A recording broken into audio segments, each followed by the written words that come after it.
My name is Matthew Walker. I am a professor of neuroscience and psychology at the University of California, Berkeley, and I am the author of the book, Why We Sleep.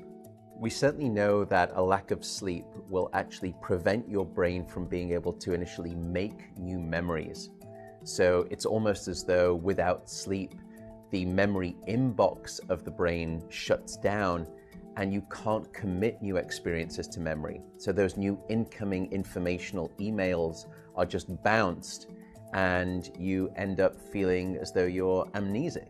You can't essentially make and create those new memories. We also know that a lack of sleep will lead to an increased development of a toxic protein in the brain that is called beta amyloid, and that is associated with Alzheimer's disease, because it is during deep sleep at night when a sewage system within the brain actually kicks into high gear and it starts to wash away this toxic protein, beta amyloid.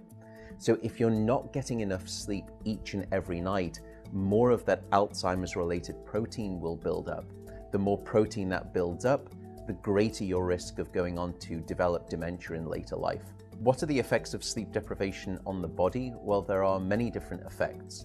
Firstly, we know that sleep deprivation affects the reproductive system.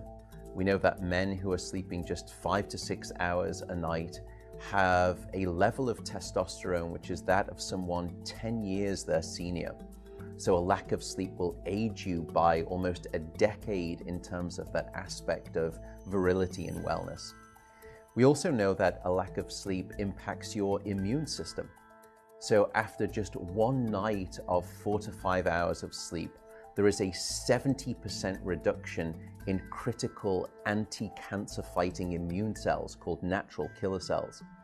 And that's the reason that we know that short sleep duration predicts your risk for developing numerous forms of cancer.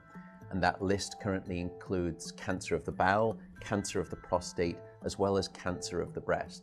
In fact, the link between a lack of sleep and cancer is now so strong that recently the World Health Organization decided to classify any form of nighttime shift work as a probable carcinogen.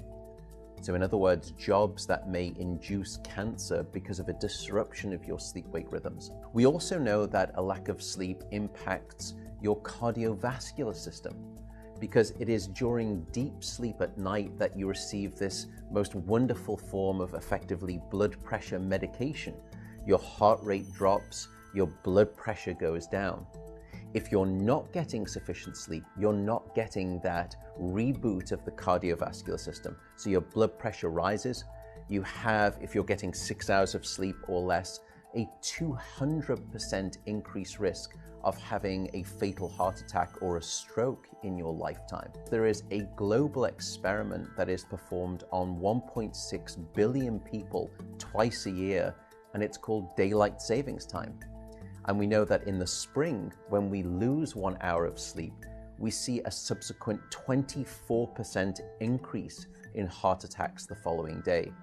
Another question perhaps is, what is the recycle rate of a human being?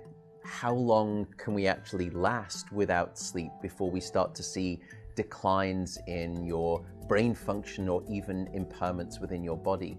And the answer seems to be about 16 hours of wakefulness. Once you get past 16 hours of being awake, that's when we start to see mental deterioration and physiological deterioration in the body.